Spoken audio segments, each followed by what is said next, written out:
Shalom Aleichem, le monde est une merveille. Et l'homme est encore plus une merveille dans ce monde. Le monde est une merveille parce que le monde est la manifestation de la volonté divine et l'expression de la volonté divine. Nous le voyons au début de la Torah, du livre de la Genèse. À chaque fois, lorsque Dieu crée le monde, il dit que c'est bon. C'est bon, c'est-à-dire c'est quelque chose de bon divinement parlant. Et puis lorsqu'il crée l'homme, c'est très bon. Donc c'est encore plus que bon. Plus nous prendrons conscience de cela, plus nous pourrons changer et arriver et à vivre dans ce monde tel que le Créateur le veut, tel que la transcendance divine le veut. Bien sûr, nous vivons des moments bien spécifiques, douloureux, des souffrances, des épidémies, le Covid, le manque de travail. Un peu partout, ça ne va pas dans le monde. On entend des bottes de guerre, des militaires, la fin du monde. Mais nous en avons la force, pouvoir influencer l'ordre des choses naturelles qui se dirait à dire que la fin du monde devrait arriver d'une manière catastrophique, obligatoirement, avec des guerres, avec des souffrances. Nous pouvons changer les choses en prenant conscience toujours plus que le monde est une merveille divine et que l'être humain est une merveille encore plus que cela, puisqu'il est à l'image de Dieu. Mais nous voyons bien qu'il y a un lien entre le monde et la nature. D'ailleurs, c'est au moment de la fête de Tou Bishvat qui a eu lieu déjà. La fête de la nature, la fête des arbres, ou bien que c'est écrit dans la Torah, qui Adam ou Etz Hasadeh, l'homme ressemble à un arbre des champs. Oui, il y a un lien entre l'homme et la nature, mais on ne peut pas exclure le divin pour vivre réellement et prendre conscience de ce qu'est la nature et ce qu'est l'homme. Donc nous ne devons pas voir uniquement l'individu, parce que c'est ce qui se passe. On ne voit uniquement l'individu que par rapport à l'environnement. Et l'homme et la nature donc deviennent une chose. On ne voit plus l'homme et on ne voit plus la nature dans son essence, dans ce qu'il est. Cette merveille que je suis, que Dieu, que le Créateur, que la transcendance divine m'a créé. Vous savez que déjà chez les Grecs, le concept de monde, en grec, voulait dire la beauté, c'était le cosmos. Le monde est une merveille, et dans ce monde, l'homme est une autre merveille.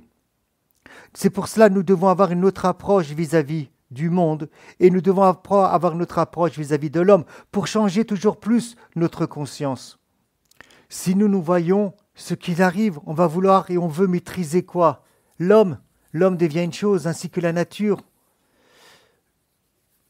Tout simplement, les Grecs voyaient, encore une fois, dans cette nature la puissance d'une énergie prodigieuse.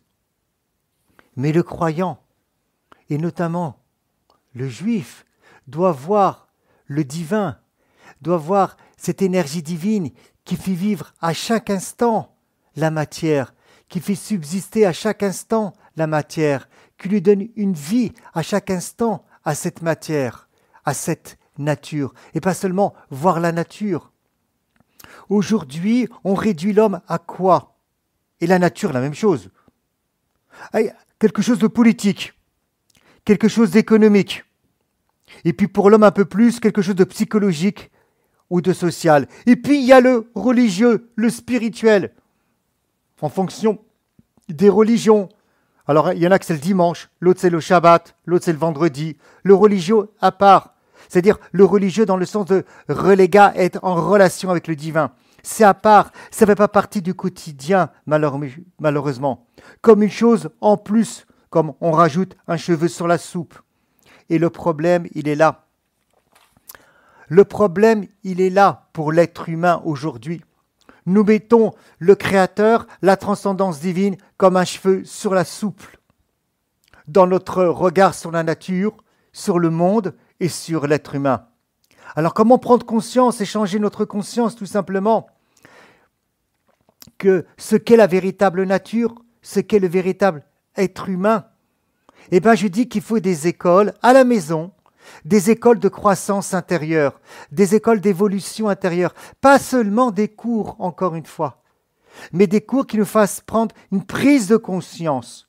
Et ça, je pense qu'il faille étudier, méditer ce qu'on appelle en hébreu Pnimiut Torah, la profondeur de la Torah. On appelle des fois Ayin Shel Torah, le vin de la Torah, le vin donne un goût de la Torah, pour que notre conscience puisse être transformée, qu'on puisse prendre conscience de ce que je vois.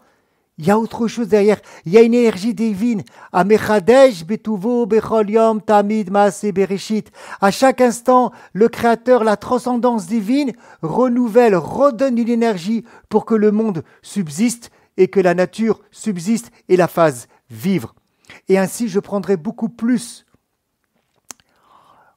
en ce qu'elle est réellement la nature et bien sûr la créature humaine. Et vous verrez que la fin du monde qui est prédite ou qui est dite par certaines personnes que nous allons, dans l'ordre naturel, péter dans une catastrophe, eh bien, nous pouvons, comme je l'ai dit, changer les choses.